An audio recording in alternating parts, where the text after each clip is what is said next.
Hi there, I'm Chase Bierenkoven. You may know me from such films as Nowhere and Where the Hell is that bald guy that usually does these? Well, he's not here, and that's because I wanted to drive this. So I stuffed him in the trunk, and I'll be doing some of the reviews content on AutoGuide. Just to help him out, he's not really in the trunk. Either way, this is the 2024 Acura TLX Type-S, and I'm here to tell you what it is and what it isn't.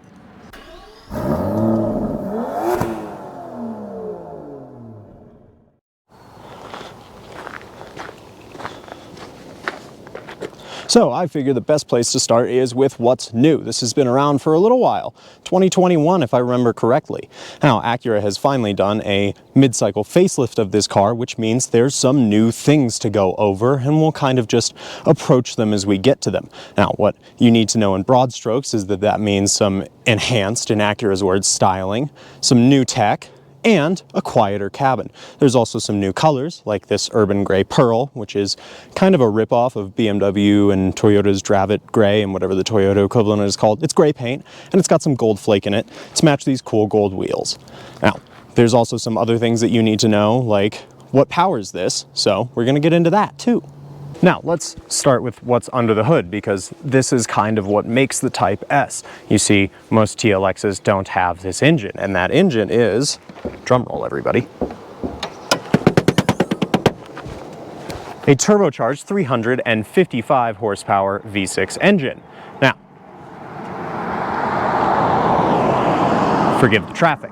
Now, there's also standard SH all-wheel drive, which is something that kind of sets this apart from at least one of the Type S's competitors, the BMW M340i. The all-wheel drive M340i is significantly more expensive than the all-wheel drive as standard TLX, and that's kind of the name of the game here that the Type S is trying to play.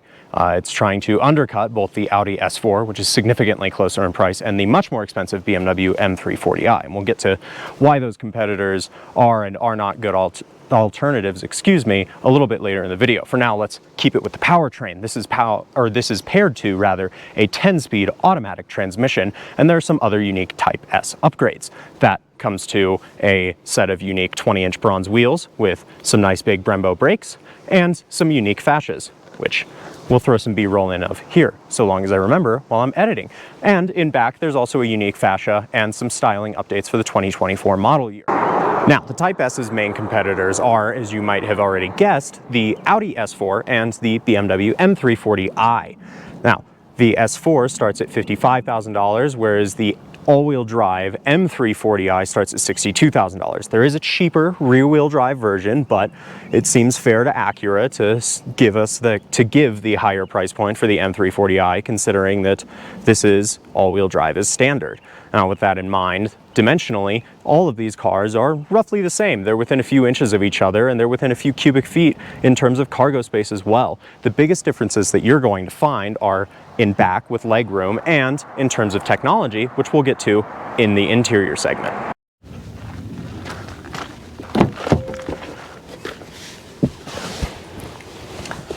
Now, this being what I have called sort of an everyman's sports car, I think it makes the most sense to start the interior segment in back.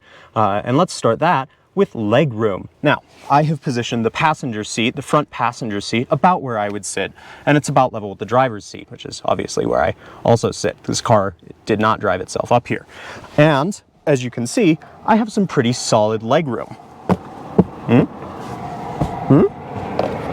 It's not terrible. However, headroom is a little bit limited, and there's a little bit of a ducky deal you got to do to get in here. But once you're in, it's not too terrible. I think that it's nicely appointed. This certainly takes a much more luxury-ish bent than other Acura Type S products.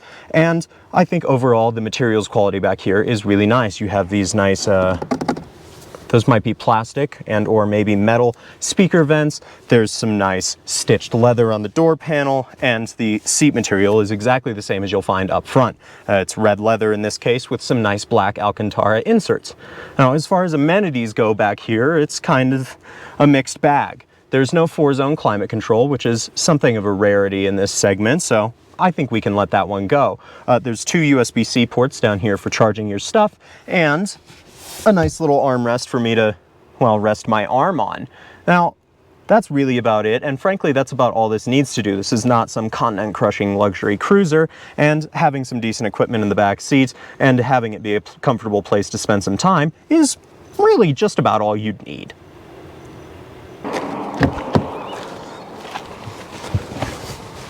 So, what's it like from the driver's seat of the TLX Type-S? Well, now, as I've mentioned, there's this nice red leather and black Alcantara mix, and there's also some nice adjustability in these seats. Let's actually just go ahead and start with these.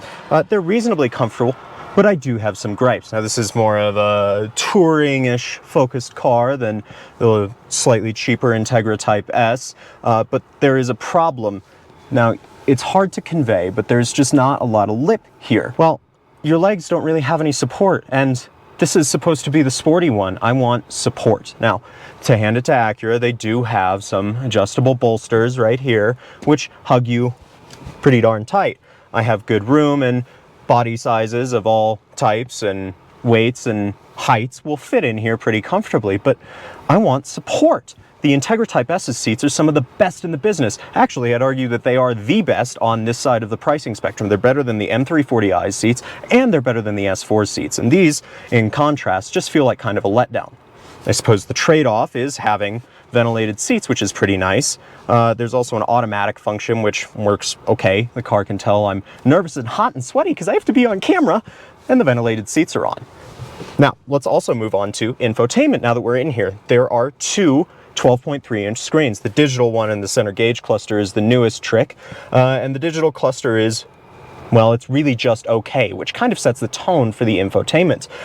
It works all right, man.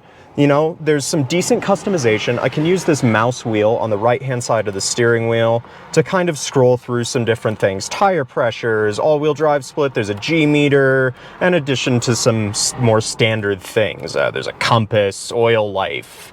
What else is there? There's track, there's MPG. Speaking of, we're getting about 20 miles per gallon, which is okay for something with a mostly full-time all-wheel drive system.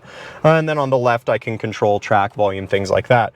The big problem with this infotainment system, however, is this center screen. Now, I hate to keep going back to the Integra Type-S, but its interior, which is really just a Honda Civic interior, is such a masterclass in interior design. By contrast, this feels like such a complete failure, it's hard not to continue to harp on it. Now, I'd like to start my critiques with this. This is a little, here, let me move this so that you can see it more completely, and have a little coffee. Obviously, the cup holders work. This, the trackpad. Well, look, man, it just doesn't fly, okay? It doesn't work well, it's distracting. I might even call it a little bit dangerous because you're constantly having to look at the screen to do something instead of simply reaching out and tapping and getting it over with. Yes, touchscreens are a little bit on the distracting side, but you know, at least you can get things done relatively quickly once you learn where things are. This is constantly infuriating. I have had this car for just about a week now, and I still haven't gotten the hang of this. It's bad with and without the now wireless Apple CarPlay, which is new for 2024, and it's bad when you're using the stock infotainment system. Now, Acura says it's more responsive, and to be fair to them, I haven't driven the 2023. I don't know. Maybe it is more responsive. But more responsive doesn't necessarily mean better, and I'm gonna leave it there with that. There's some nice physical climate controls, which I really appreciate, and I think the overall design of this interior and the material quality feels worth the money.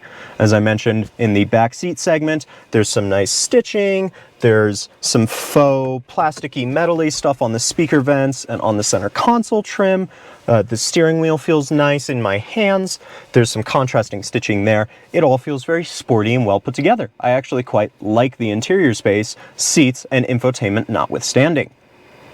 I'd also very quickly like to talk cargo space, because this is, as I have been saying, kind of the everyman sports car. It's got to do everything. Thankfully, this cargo space will allow you to do most everything. You probably wouldn't need to buy a second car like a pickup truck or an SUV to live your life with the Integra. Sorry, got Integra on the brain. The TLX Type-S. Now, as we can see, I've got some objects for scale in here. I've got two backpacks. I'm able to fit them one over the other, end over end, with a little bit of room. there's a good amount of cargo space in here, and it's fairly functional. There's no weird bumps or lumps in here that are going to keep you from fitting large objects. There's also some handy little thingies to unlatch the seats so you can push your cargo through to the other side. Boy, that takes a lot of effort. Anyway, there's also some cargo space that is blocked by a chassis brace. Now, I understand that this is supposed to be a stiffer car, and to be totally honest, that chassis brace better be really important because it cuts your cargo space quite significantly, and it's something that the competition doesn't need to contend with. So that's definitely something to keep in mind if you'll be hauling a lot of cargo. Now, I would like to start my driving impressions doing what all good automotive journalists do: complaining. And what I want to complain about is the individual drive mode settings. There's a few drive modes to choose from that you can operate on this little dial down here. There's Comfort, Normal, Sport, Sport Plus, and Individual. Now, to get into Sport Plus mode, you have to do this like turn and hold to tell the car you really, really want to be Sport and Plus at the same time. That's fine. It doesn't do anything in the traction control though, which is strange. Now, here's the kicker. You can't access any of the Sport Plus-y settings, specifically the Sport Plus exhaust, or the engine mode, or the suspension feel, or the steering weight. Can't access any of that in individual modes. It caps out at Sport. I have no idea why that might be. It's really weird, and it's kind of a nitpick, but also kind of not, because I like really light steering, but I might like Comfort, and then I might like everything else in super uber kill mode. Why can't I do that? Why are you just limiting me to Sport? Now, let's move on. This obviously comes standard with all-wheel drive, and I think that it's kind of the star of the show here in a lot of ways because it works really well. You can load the car up very progressively and drive it like an all-wheel drive car. You can brake super late, apex really late, just chuck the car in and hope it'll hold, only to find out that it will. If you like that driving style, it's a lot of fun. You don't really have to do a whole lot of unlimit balancing like you would a rear bias system, like in, say, the M340i. This feels kind of actually right in the middle of its two competitors. The Quattro system in the Audi feels much more understeer biased, despite Audi constantly saying they're moving the power split rearwards. And then there's the M340i, which feels extremely rear biased. I have executed drifts in an all-wheel drive, X-Drive equipped M340i before, just to give you an idea of the split that we're talking about here. Now, the rest of the driving experience, it's pretty good. You can really load the car up like that. These tires give you a lot of grip, and these brakes hold up pretty well. Now, we're on the downhill, and I have noticed that they're starting to go just a little bit soft. I can't imagine a great deal of people are going to track these, but if you are, pads and fluid, maybe a good idea. Transmission, it's a 10-speed automatic, and it works okay. It's probably the weakest transmission of the three competitors that we have discussed here today. It will auto upshift, kind of like the Audis do. It's denied me a few shifts, and while that's not a problem because I don't want to over-rev and make this pretty nice V6 go bang, I also would like to know when I've been denied a shift, other than looking down at the very small numbers in the bottom left-hand corner of the gauge cluster and seeing that I have been denied the shift. It's just not great, okay? It responds reasonably quickly. It's pretty good. The problem for me is that the Integra Type-S has a really good manual, and if we're staying within the competitive set like we frankly should be, the BMW has a really great 8-speed automatic that is it's just better. And with that in mind, I would like to talk about the engine.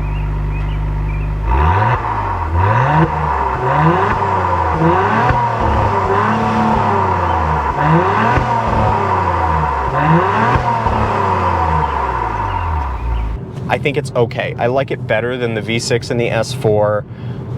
The power band feels very linear. Despite this being a single turbo setup, there's really not a lot of turbo lag, which is really great because it gives me the ability to access the power band in pretty much any gear, kind of like you would a big V8. However, I'm kind of a BMW boy, or I used to be at least. I'm not so great, not so hot on their current product lineup, but I will give them one thing. the inline six sounds superior to this. It's much smoother. It gets better fuel economy. I think it's just a nicer engine. This is pretty good. It's okay. And when you consider the fact that it's cheaper than the most expensive competitor, the M340i, well, things start to look pretty rosy.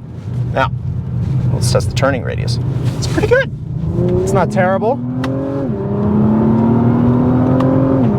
Other drive notes.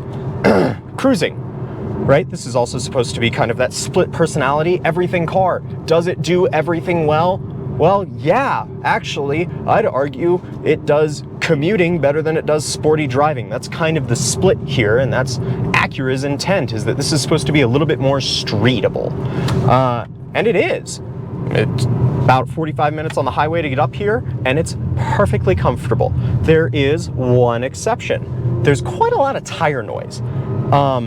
These are really big tires. I can't quite remember the measurements off the top of my head, but they're pretty darn big. The number doesn't start with a 3, but they're big, meaty tires, and they generate a lot of road noise. Now, you get that back in grip, and it's a compromise you have to make. Acura says that this cabin is quieter.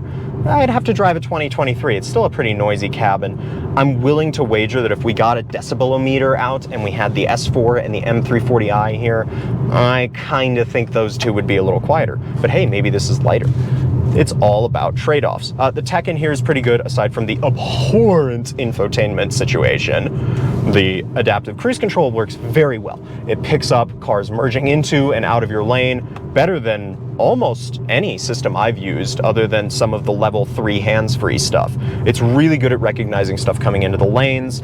There's good room in here. These seats are supportive when you're cruising. I have mentioned the seats before. They're not so great at holding you in when you're driving fast like this. I have to have the bolsters up top ratcheted to an almost uncomfortable level just to keep my body straight and upright. But on the highway, it's great. You can relax. What I do is I save the second seat position as a much more open and relaxed position, and it's super comfy on the highway. And really, that's about it. If I'm in the market for something like this, I might consider stepping up to the BMW M340i solely for the fact that xDrive is a much better all-wheel drive system. It feels a little bit more rear biased, and it is my personal preference that my all-wheel drive system put a little bit more sauce back here than up there. Now, that's not to say that this drives bad, as per my driving impressions earlier. And the interior's nice. But if you're in the market for one of these, what I would urge you to do is A, sit in one first, B, see if those seats are too flat for you, and C, find out if you're going to end up find out if you're going to end up parked into a tree because you're spending too much time on the infotainment trackpad. Now, with that said, I would like to thank everybody for watching. Please do remember to like and subscribe, because that's really important to helping AutoGuide grow as a channel. We get to do more stuff like this. Well, I get to do more stuff like this, and you get to watch more of it, which hopefully you enjoyed. Now, it's time to go let that bald man out of the trunk and get back to work. We'll see you next time. Thanks so much, guys. Bye-bye.